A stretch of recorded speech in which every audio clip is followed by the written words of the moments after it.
Welcome everyone to today's special report for the Division 2 private beta and also everything that's been happening in the past 24 hours. I am excited because we've got a lot to talk about. And I have some friends here to help me with that. I've got Yannick, who you know. Hi. I like that you called us friends. That's Well, nice. I mean, Yannick, we are friends. Come on. Even though you haven't finished painting your Warhammer dudes. Well, And I'm I have jealous. more than somebody else. Hurry up. And Drew, how you doing? Yeah, good. It's good. been a little while since we've sat down together. We were talking about this before. Yeah. Yeah. I think the last time us three were here doing a stream was 1.3, and you talked about the world tier system and all that sort of thing. Yeah, right before 1.4. There was a couch back then. No, Yeah, not yeah. anymore. So that Now is very it's like different now. Everything's way harder, and We lost all our, I don't know. slouch around so Yeah. much. But Drew, you are the lead AI designer on the Division 2, and Yeah, also that's right. we're on the Division 1. Yep.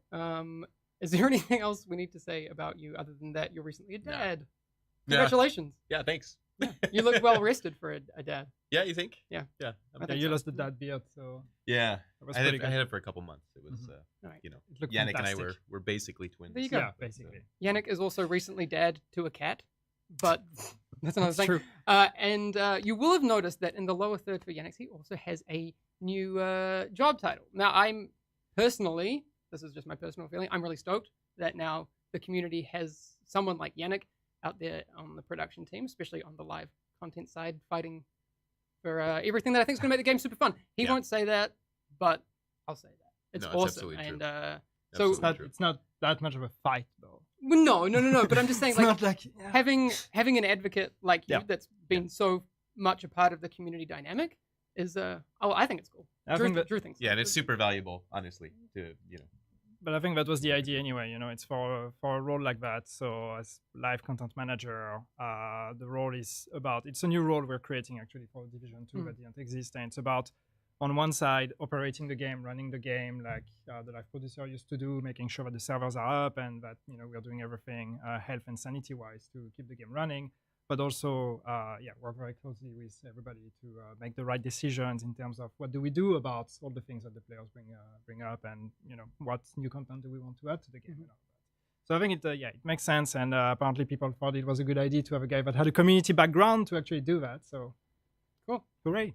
One of the things that I said before was that it's obviously awesome having you in this role. You've been recently over in San Francisco as part of those events that Yes. have been happening around the world. We had San Francisco, London, I want to say. No, we had San Francisco, Paris, Sydney, Was it Europe? and New York. Close. Yeah. All right. How was that?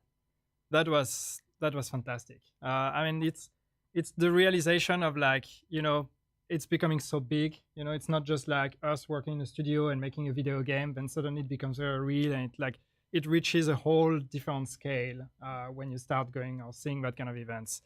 So there was E3 already. There were all these events, and it was already the moment where the baby is out there and people start actually interacting with it and then looking at it, and that was kind of one of those steps as well. So it felt fantastic. People were stoked, so it was really good. Do you have a highlight from the event? There was this one thing. So the event was, and we will probably talk a bit about it more afterwards. But it was about both the PvE aspect, the open world, and all of that, but also the end game. So there was actually a whole setup there where the way they would transition people into the end game discussion, they had a whole light show in the venue and everything, and that was pretty amazing. So that was one of the highlights. The other highlight was just watching Jesse Mine, play the game with all the other guys, nothing but skills and everything, and watching them just having so much fun playing the endgame mission, and then just pointing finger at each other because they kept dying. Apparently they were not that very good at playing as a team. So then there was a lot of blaming and finger pointing afterwards, which was quite entertaining to watch. Did you notice when people were dying, were they out of cover? Because I know that's one of the things that with the Division 2, it's true. like the gameplay is putting people more into cover. And I noticed a lot of veterans of the game who are super confident. They're like, I don't need it. Yeah. They're They're gonna like- face tank. I think it's a mix of the game requires you more to go into cover now. Yeah. And also because when you've played a lot of endgame and grinded a lot in Division 1, I mean, you've reached a point where your gear is so good, your character is so optimized that you just really don't need cover anymore. So I think going back to the early stages also of a game where you have to learn everything, you don't have that gear and all of that is, I think a lot of people get kind of trapped into the old habits and then realize, oh yeah, true, that's a cover game. All right. I mean, obviously that's for the veterans, but I know there are a bunch of new people to the Division in chat out there online.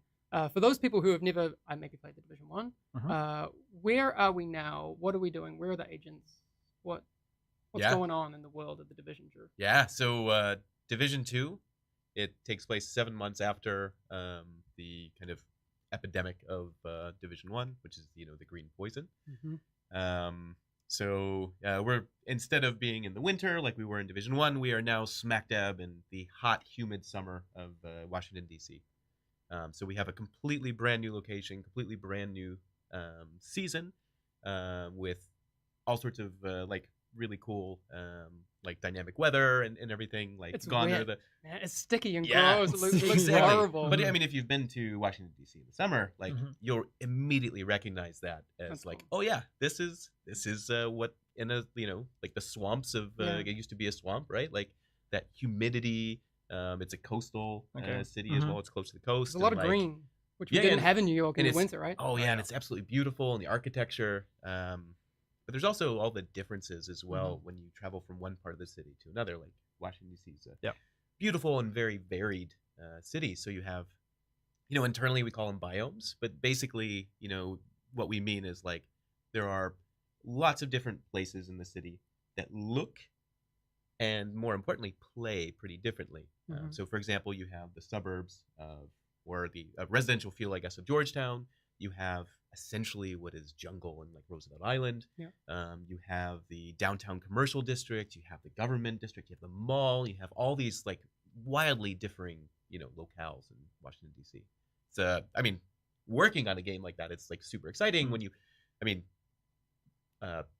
Manhattan is an awesome city in its own right, Yeah. but it was pretty similar. It was like there were residential districts and there were commercial districts, Yeah. but it was a bit samey, and DC gives us a lot more diversity. Sure. It was also like pretty much like very similar in a way, like streets and blocks, Yeah. and like everything very perpendicular. And here you have so many more like open areas and a bit more diverse type of environment. But I think it also changes in terms of gameplay, how you're going to approach all of that. Yeah. Not to belabor the point, but I know that with Manhattan, it wasn't a true 1-to-1.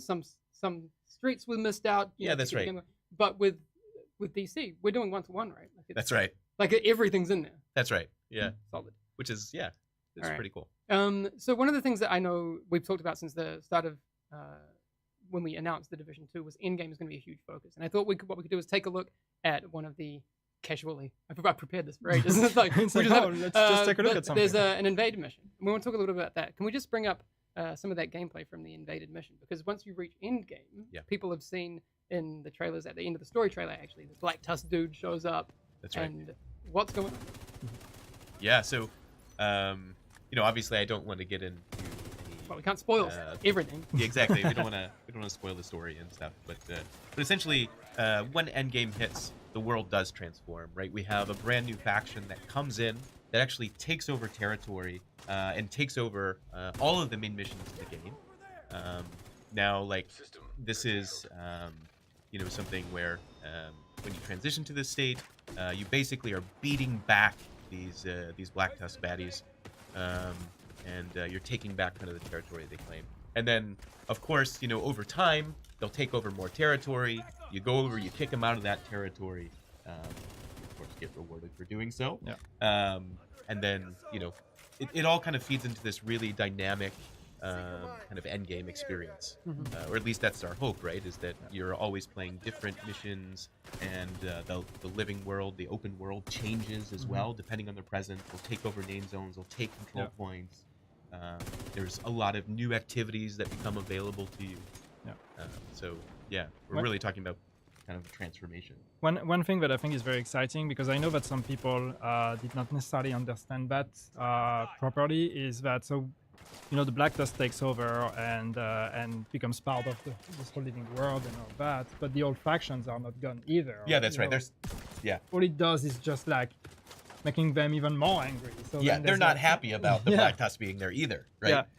So it creates all these situations in the open world where suddenly there's that one faction that takes everything, and then everybody's kind of fighting against each other and fighting against them, and they just come in and they don't care. They're just attacking everyone. Yeah, and it's pretty cool. Kind of as you can see as well, like the Black Tusks are very technologically advanced, right? We have our other factions, which have varying degrees of kind of their technical expertise and their kind of resources. But the Black Tusk kind of have all of the resources at their disposal, so they'll have things like flying drones. They have like the things that we call the Warhounds, which have that super powerful semi-automatic weapon on their back. They have kind of mini tanks that they can control. So they have a lot of different tools at their disposal, which of course will kind of change the way that you play as well. I'm saying it now. EMP is going to be your friend. That was one of the things I wanted to ask you. So what we're seeing here is Gabe's gameplay, and he was telling me he's soloing here, so fair enough. But he was struggling a little bit with these Black Tusk. Yeah. Obviously, your focus as a lead AI designer is very specific. Is there anything with the Black Tusk that you can tell us about that process of designing the AI portion of them? Obviously, there's Warhounds. I'm going to call them War Doggos. But, the Warhounds, which I'm actually looking at right now. Yeah. What kind of nuances are there to the AI of the whole Black Tusk situation? Yeah. So, so when we were thinking about the creation of them, right? Like, obviously, their tech level and also their kind of their training were key to kind of who they were, right? Because they are also the most tactically superior force that you will fight, right? They don't have more hit points than anyone else. They don't do more damage than anyone else, but they're tactically superior, and they also have the technology that they can utilize as well. So a big part of designing them was how do we challenge the player in new ways so it feels like a fresh experience fighting these guys, but also how do we kind of take all of those things that the player has learned playing the entire game, and how do we try to test those learnings, right? Like, we're really talking about ratcheting up the complexity. We're like, here's all these lessons. Now see if you can put them together in different ways. That's cool. All right. Well, we have a lot to talk about, but I wanted to kind of rewind a little bit back. We kind of started at the back, but obviously there's a lot more that goes into the game than that. We're not following the flow. Hamish, come on. No, I got to get back on to some other track. things. One of the things that people come across really early in the game is crafting. Now, it's different from before. It's kind of streamlined, but it's more core to your experience. I mean, you aren't Rasmus, so you don't have all the answers, but Rasmus took us through it a little bit earlier. But what would you say are the key differences with crafting in the Division 2? Yeah, so I think, at like a really high level, like I won't delve too much in detail, so you can do that later. Sure. But like at the highest level, I think the biggest differences are that one, that kind of crafting is now for everyone, which is a big difference. So like you will be crafting weapon mods, for example. And you'll have them forever once you craft them. Blueprints will level with you, so you don't have to have a bunch of the same blueprints of different levels. You'll get them. And I think the biggest kind of change in my mind, which this kind of combines with Recalibration. the recalibration. Thank you. Yeah. Almost called it the other thing that it's not. No. But it kind of ties in with that as well, which is that every single item that you pick up is useful. Exactly. Even if you aren't going to equip it, it's useful in some way, right? Because you can strip things from it that give you some use. And again, I don't know how many details we want to get into. Exactly. But, we'll show that in just a second. If we can go back, we have a clip of the crafting station of how that looks. Because initially what you'll see is that when you open it up, obviously all blueprints are unlocked here, but you get those from many, many different sources throughout the game, throughout the world. Yeah. But here there's a lot of blue stuff, right? One of the things that is coming in the Division 2 is that you'll be able to upgrade your actual crafting bench. That's right. And that's how you'll get higher quality things. That's right. Back to your point of the weapon mods. I think what is really key to that discussion is that you craft a weapon mod once and you have it forever. There is no random rolls on those weapon mods. That's right. They're completely binary. You craft one, you have it accessible to all your weapons. Yeah. And I think that's right. really cool. We'll talk more about gear and skill mods. That's a completely different kettle of I fish. do want to point out one other really cool thing too, which is we have so many more materials and things. Like, it's a lot more grounded in reality this time. I think it's a lot more intuitive. It's a lot of fun to play around with. Yeah. So it's really like, I think with the crafting, and also I think combined to that, having, the civilians with their needs and everything in the world means that like scavenging is really a thing. That's right. Where you're really going to be going out in the open world and therefore also fighting in the open world because it's a much more dynamic one. But then like going out there, scavenging for resources for all these pieces you need and everything is really gonna be something that you need to do, but something that is fun to do as well. Yeah, exactly. Yeah. I forgot to mention earlier that I'm going to actually play the first hour of the beta after this whole stream, by the way. So what we're talking about now, I'll actually get to show off to you very soon, including some of these things. Not crafting, but anyway. We'll just quickly show you what recalibration looks like, because I'm super stoked about it, because that whole consumption of the item that you don't really want anymore is really, really important. Because like you say, when you're playing through the Division, I think one of the things that is improved now in the Division 2 is that every piece of gear has value. That's right. And Rasmus was saying, he's a game designer on this feature, was saying that you can get really, really good rolls on specialized and other items as well that you might not want to use, but you might want to use that stat from. That's right. So the recalibration things are super cool. Yeah. All right. I want to get to playing, so I'm gonna blast through the rest of the things we need to talk about. But the living world is now. I don't care about you guys. I just want to play the game. Can you just leave? I just want to play the beta. Okay. The living world is obviously core to the Division 2. It was core to the Division 1 as well. But that we showed, I guess, the first taste of it during the E3 reveal with the control points. Yeah, that's right. Air Force One and that sort of thing. But there's a lot more. And you sit with a lot of those guys. What can you tell us about what they're working on? Yeah, so there are a lot of activities this time around. And so if you think back to Division 1, if you're familiar with that, which probably most of you are, you'll a lot of the events in the open world were, to be nice, maybe a little repetitive. I think that's fair to say. And this time around, there's a huge variety, and they are all dynamic, right? They happen based on the needs and the kind of wants of all the different factions and the civilians in DC. So you have kind of an ever-changing world with kind of endless opportunities. That ebb and flow gets really brutal sometimes as well. Actually, the first clip we're going to show is something that still, like, I don't know, it's a bit chilling. I'm just like, if you don't have an adult, a big smile. This might be the time.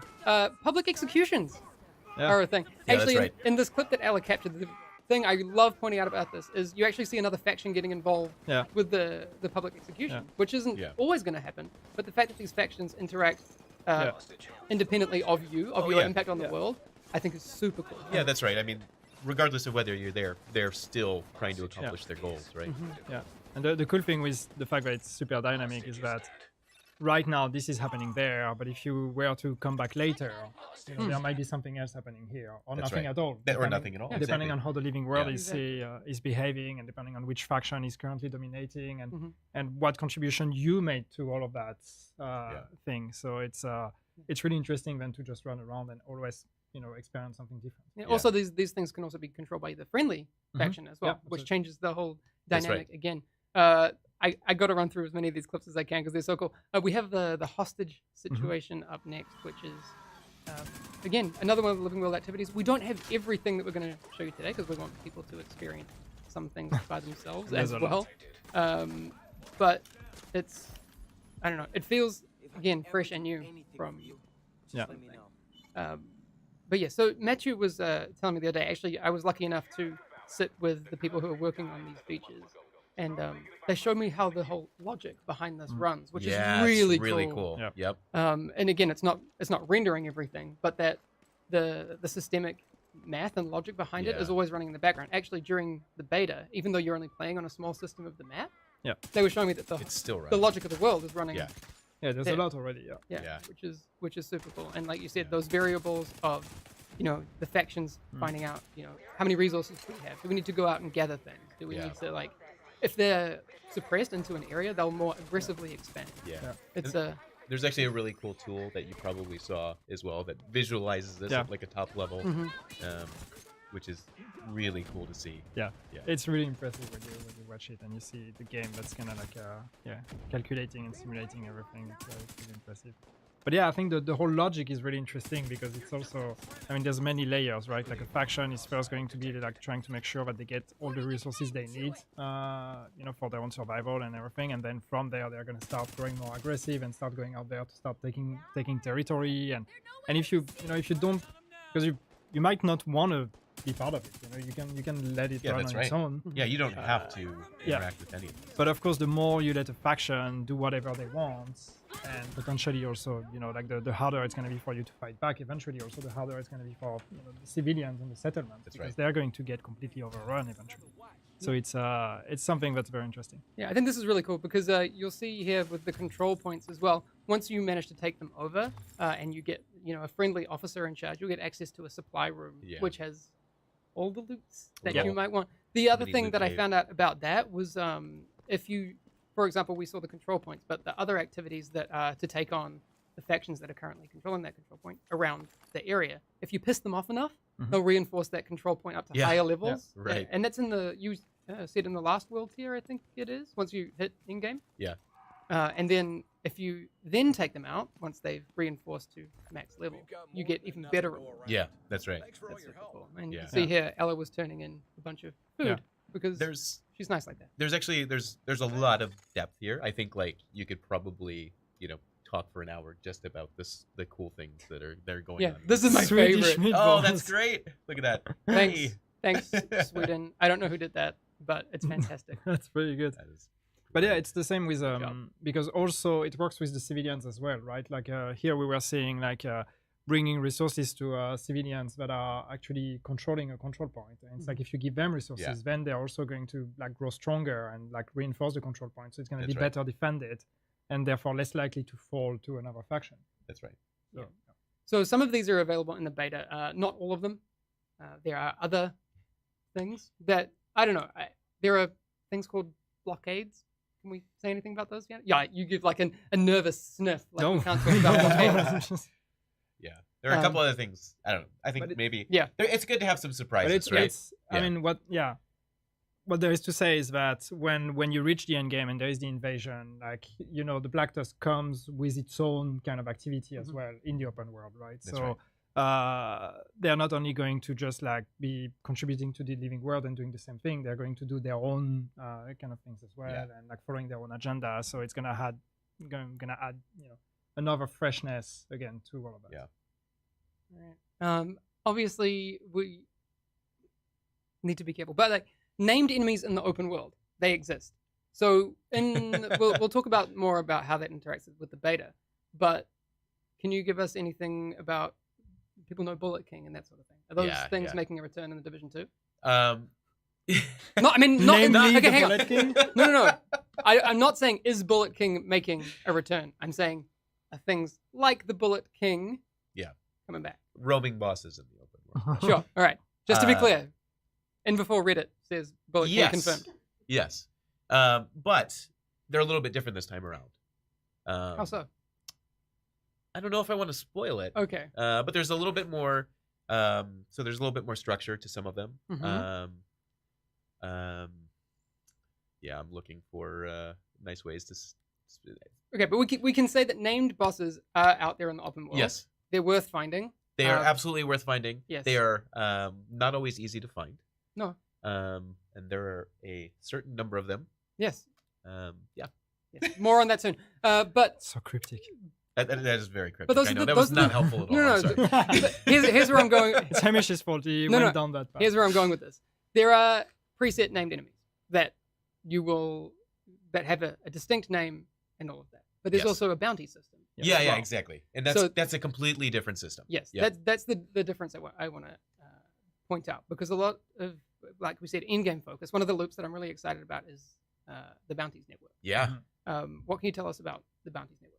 Yeah. So, I mean, again, it's a pretty in-depth feature. We'll do a dedicated stream on it at some point. I was going to say so.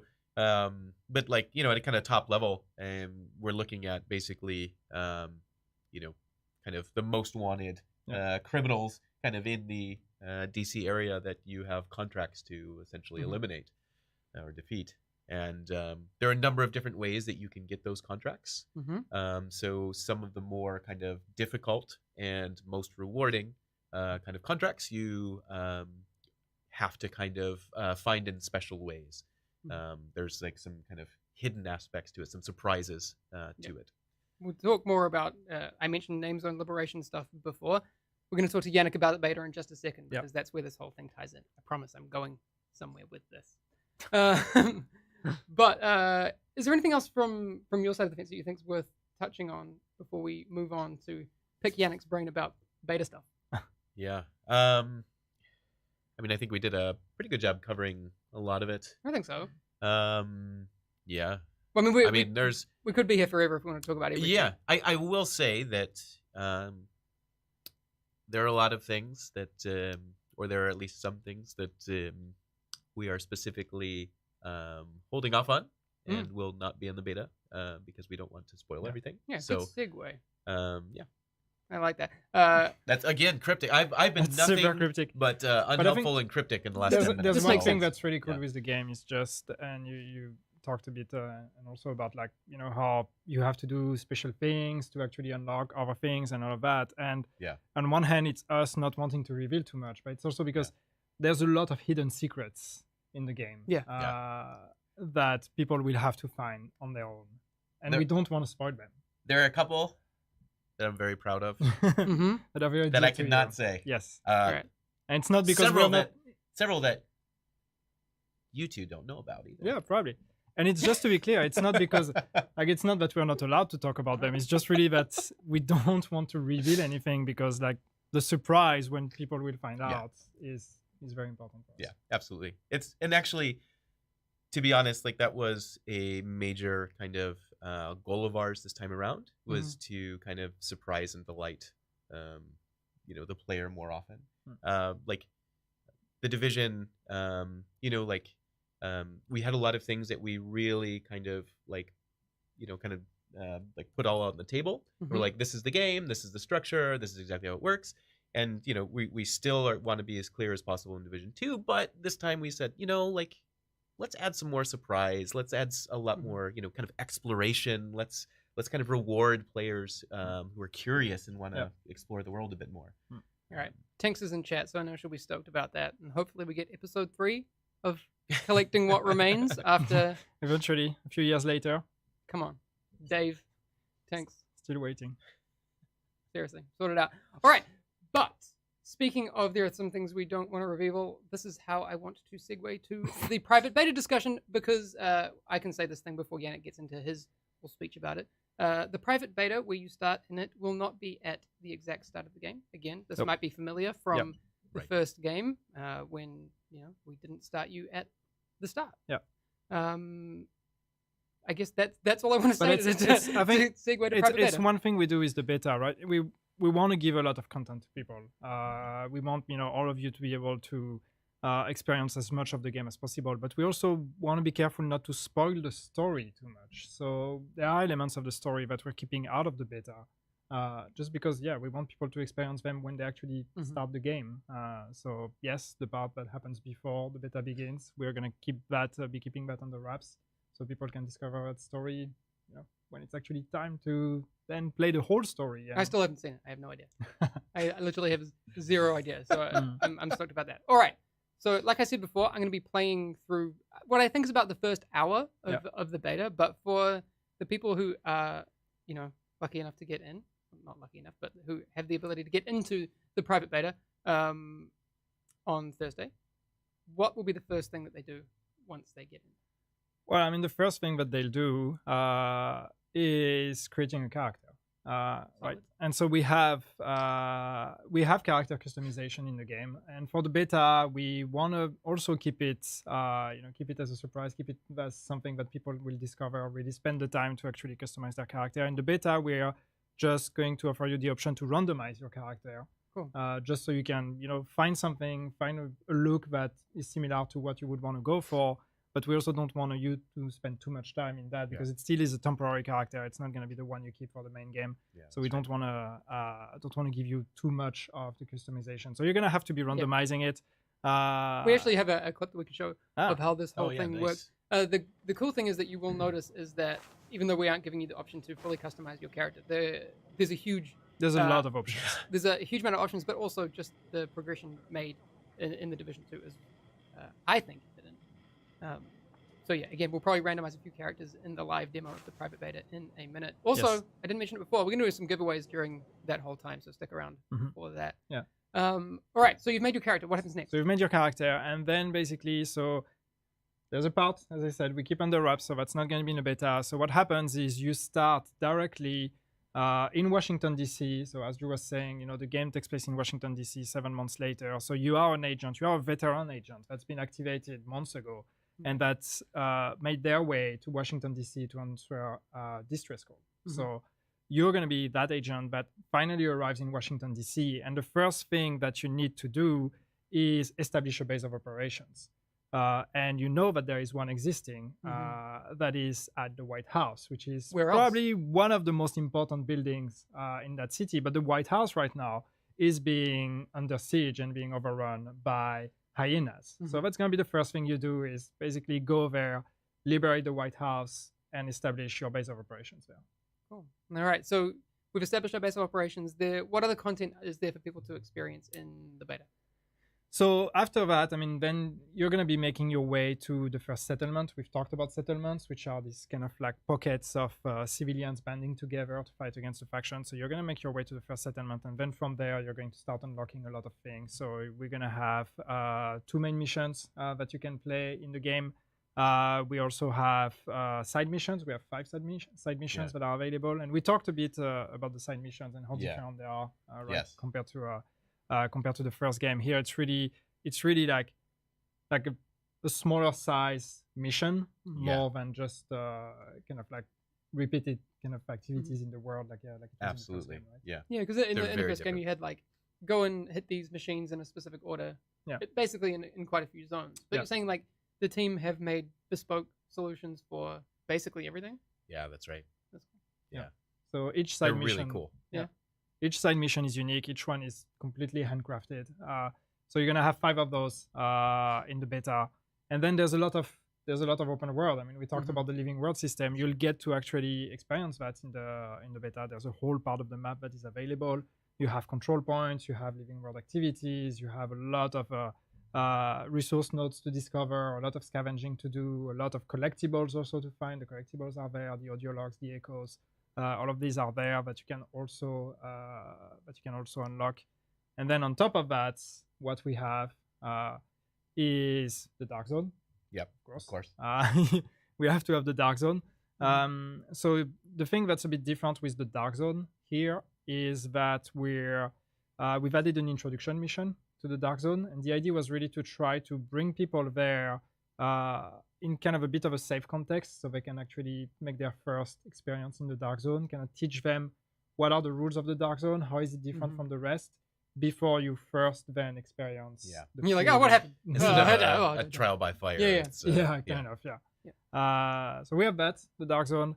We also have, organized PvP with conflict. So we'll have one game mode, which is skirmish. And I don't think we've shown that map before either. It's on Stadium, I think. It's on Stadium, I don't know if we've shown that one. But yeah, so we'll have one game mode and one map available here. That will be available pretty early on. So for the people that just want a PvP, you can directly go there. Everything is normalized, so you don't even have to worry too much about your gear or about your character. You can just directly, as soon as you unlock the base of operations, actually, you will be able to go into PvP. So that'll keep people busy for quite a while. All the open world activities, Dark Zone, the 2 main missions. I think it was 5 side missions. But then there's the invaded main mission. Yes. How do you get into those? Into that, because there's one. Yeah. So there's one invaded main mission. So the second mission that you get in the beta, it's called Jefferson Trade Center. You will get to play it as part of the normal game flow. So when you're level like 4 or 5 or something, you get to play it. And once you completed that mission, we will unlock the invaded version of it. So that will happen. So there's a time, which is on Friday at 5 p.m. our time. So that's 5 p.m. CET. We will make it available to all the people that already completed the mission in the normal playthrough. all the people that complete the mission afterwards. Mhm. And starting from that point, what you can do is basically log out of your character. Oh, we can show this actually. Oh. Yeah, I made a little clip of it before. nice. I didn't even know because that. I think Oh it's a my little God. bit confusing. Like you'll get this notification, and then I mean, it Oh, probably thank you, directs Hamish. I'm trying to explain something, and you're like, Sorry. yeah, that's a bit But confusing. this is how it works, right? It probably is. Yeah. Yeah. So yes, exactly. So once you've completed the main mission in the normal playthrough of the beta, and after the time that I said, then you get to log out, and yes, you will have 3 level 30 characters fully equipped, each one with a different specialization. So you can just log into any of those characters, and then you will get to replay that mission, Jefferson Trade Center, but level 30 end game with the Black Tusk as an enemy. Mhm. And you can play it as many times as you want with any of the 3 characters. Log out, select another one, log back in. You can matchmake there, so you can also, you don't have to play solo. You can play in a group. That's cool. So yeah. All right. And also, like, if people really wanted to experience that whole beta flow all over again, like the White House liberation and all of that, they can delete their characters as well. Yeah, you can delete. So we only allow you to create 1 character, and the reason is that we need the other 3 character slots for the level 30 characters. But therefore, that first character, you can delete it and create a new one if you want to replay everything. Mind you, there's a lot to do, so you shouldn't be running out of things to do in that Right. beta. I mean, we're looking at many hours of content just for that. So, yeah. But if you want to replay the beginning, you can just delete your character and create a new one. Nice. One of the other things, actually, people have seen it in loading screens that got leaked and all of that, but photo mode Oh is yeah. coming. Yes. Oh, it's so cool. To the Division 2, and correct me if I'm wrong, but Leamington deserve mad props for, Yep. for that. So Absolutely. thanks. It's pretty. They did great work. Yeah, it's pretty fantastic. Yeah. I'm really psyched about it, and I know a bunch of the Division community will definitely get a lot of mileage out of that as well. It was such a requested thing on the first game, Yeah, so it was actually, like we A had to lot have of it. a lot of the devs, right? Yeah. Have loved making Yeah. wallpapers. Yeah, from, absolutely. That's true. from it. That's true. So it's a bit self-serving as well. Mm-hmm. But it's something we're also very excited about, and we are very, very excited to see how people are going to be using it because there's so much to see in the world. There's so much to discover. There's so many things. We know how people would love to just go explore the world in the first game and just make screenshots of what they find, because there's a lot to discover, a lot of hidden small stories and micro elements everywhere. So now we actually have a photo mode that allows you to make some very, very good shots of that. So yeah, very exciting to see what people will make out of it. Nice. All right, time for Yannick to really do his job. This is a fun question Because so for far you. it was just like, well, I like this one. No, but obviously a lot of the things that I see online, people are really psyched for the beta, but they are wondering who has access? How do I get in? Where do I redeem keys? What do those keys mean and all of that? So who gets in and how? Yeah. So for the beta, what we're doing is that you have 2 ways to access. If you pre-order the game, you get a guaranteed access to it. Or otherwise, you can register on the Division website, thedivision.com/beta, and there you can register for a chance to be selected. So we're going to be inviting people who pre-ordered, and then a lot of people also that just registered and are just waiting for a chance to actually be playing the game. I know that a lot of people were asking about when are they actually going to be getting the keys. Mm-hmm. So everything is going to be sent tomorrow. Mm-hmm. So tomorrow, that is the 6th of February at 10 a.m. CET, so 10 a.m. our time. We are going to be starting sending the invites to everyone. So if you've been selected, you will receive an invite at this point. You may or may not get a key depending, because the access is a bit different depending on how you get your access. If you're on PC, if you're on console and all of that, it's a bit different. So just follow the instructions that are in the invitation. But yeah, all of that is going to start running out tomorrow. So, and what that means is also that starting tomorrow, 10 a.m., so from the moment you get the invitation, we also have a preload that is available. That's exactly what I was going to ask you. When can people download stuff? Yes. So yeah, starting from tomorrow as well, we have the preload, so you will have 24 hours to download the build before we open the servers. This is my terrible internet New Zealand brain talking. How big is the download?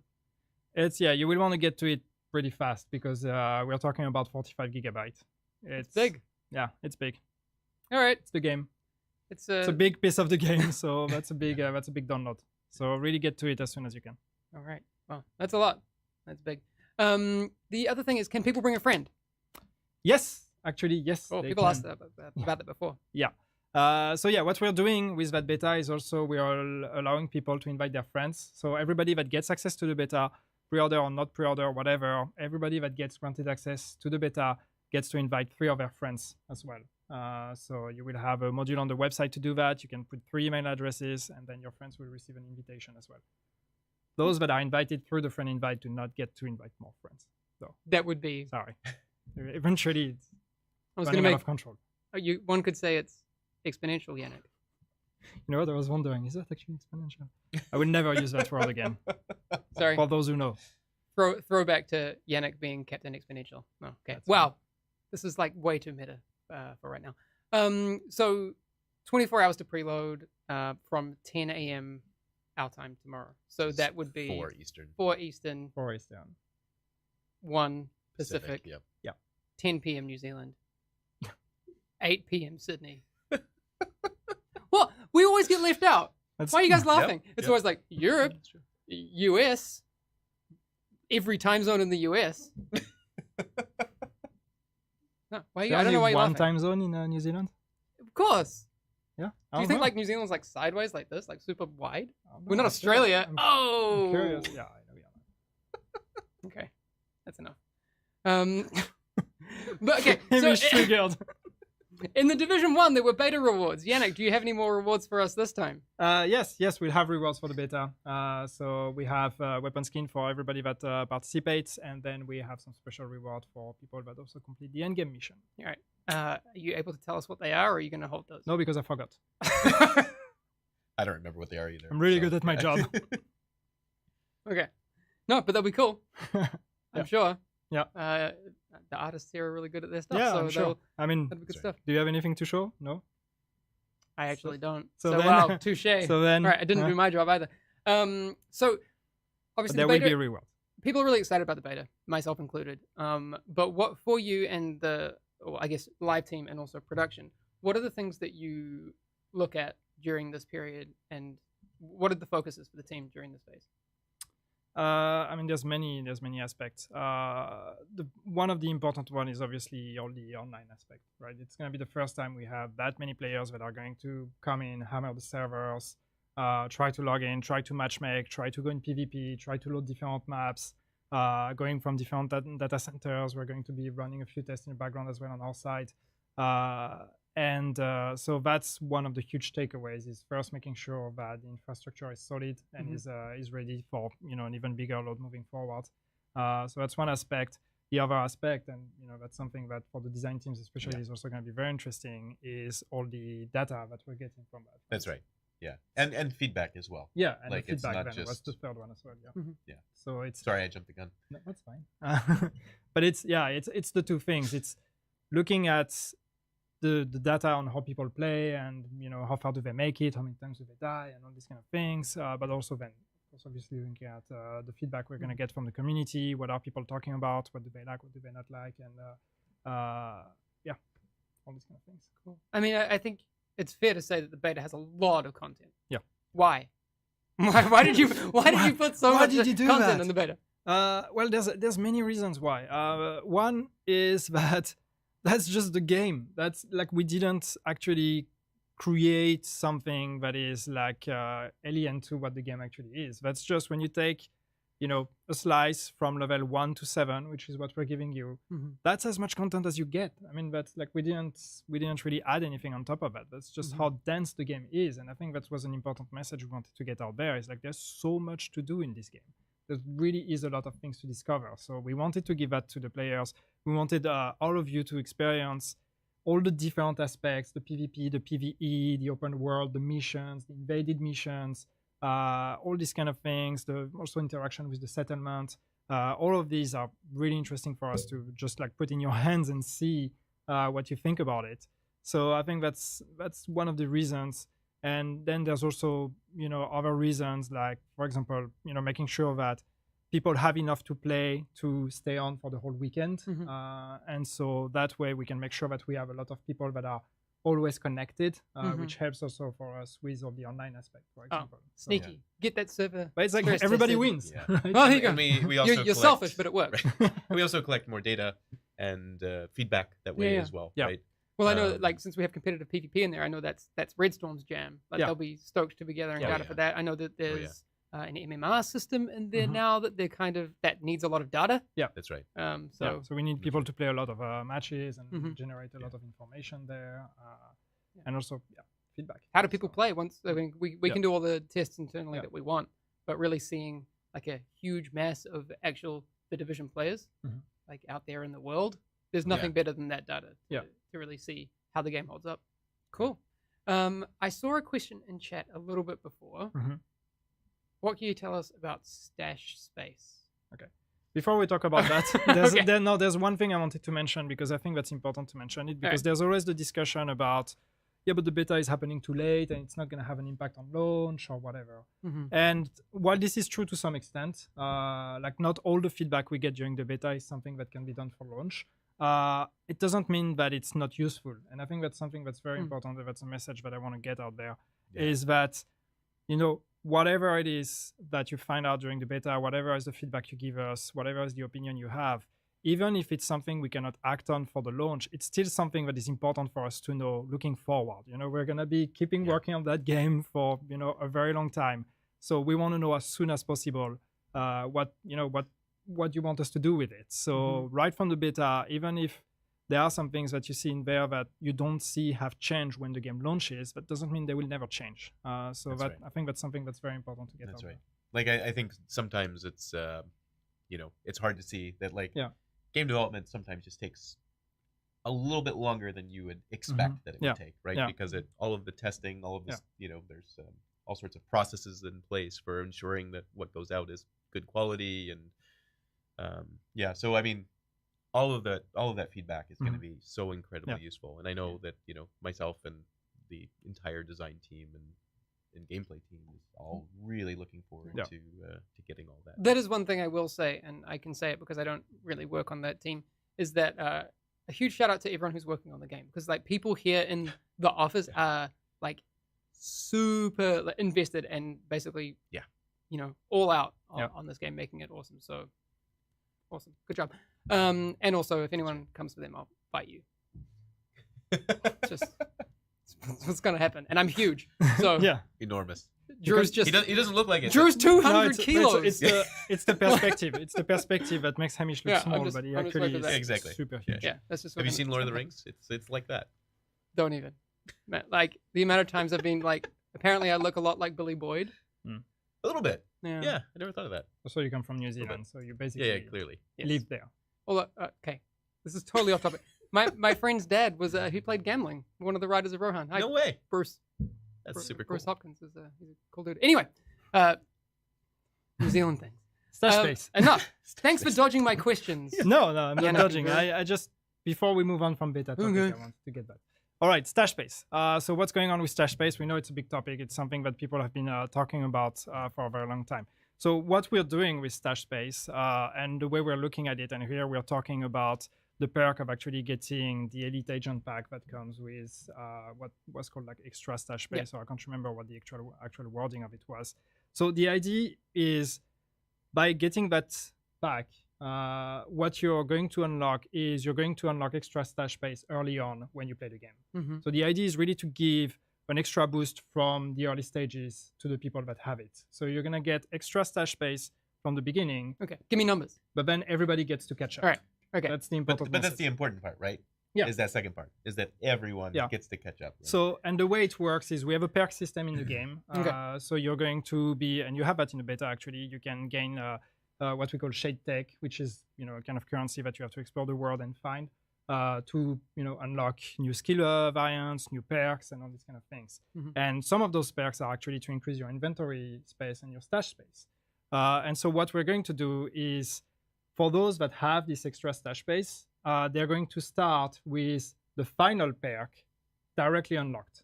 So they don't have to grind to get it. They will have it directly unlocked, which means that at the beginning of the game, they will have more stash space. But that perk is available for everybody to get in the game as well if you get the currency. So you're going to get to play the game, unlock all the perks that are related to stash space, and eventually, completely catch up. When you reach endgame, everybody is going to be at the same level.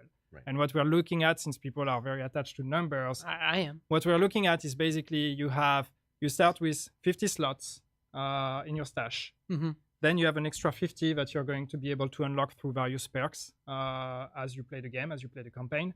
And then you have the final perk that is an extra 50 that unlocks just when you're doing the end game. And that's that one. That's that extra 50 that you can unlock in the end game.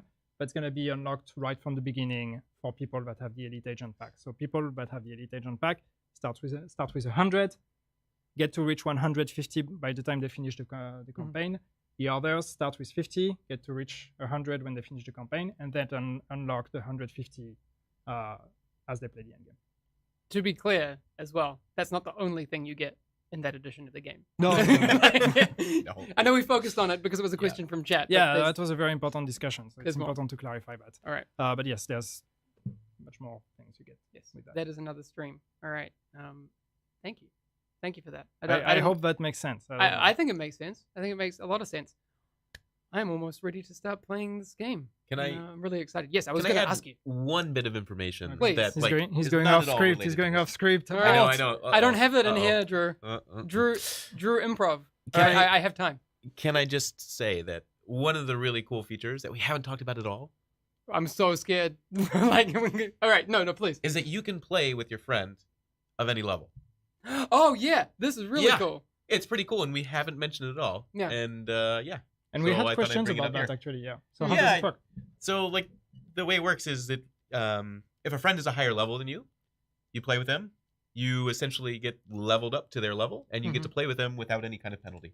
You still get XP, you still get loot, and it's all for you. It's not like it's this inaccessible, leveled up loot or something like that.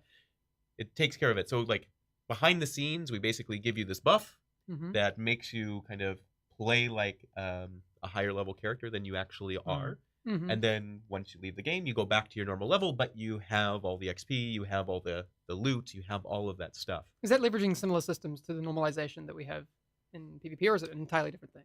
I think it's a different thing. Okay. Tech-wise, I All right. actually don't know. Yeah. So Question for that's, someone else. That's a question for someone else, yeah. But then everything you That's get then is scaled to your level, right? Yeah, You're, and, like, and Mattia potentially could lower probably give a lot more details. But yeah, exactly. Yeah. But it's an awesome system. It works super well. It's very it's very simple and streamlined. Yeah. And I mean, that's exciting for me, being a new dad, not having a lot of time or predictable time Yeah. playing with friends. I thought you were going to talk about like a playing little with bit your more time. kid. Yeah, right. Being your dad, like Being my your kid can dad, play the game, and my kid playing- won't suck as much Playing as with I my thought they few would. months exactly, old. exactly. That's gonna be nice. But it's a cool feature It is. that I'm excited Yeah. about for sure. I was so terrified when you said, "I want to talk about something we've never mentioned before." Yeah. But that's cool. Lots more to come. But yes, as I mentioned before, do stick around. I'm going to be playing through the first 1 hour of the beta in just a second. We'll be giving away some games. So how far do you reckon you'll make?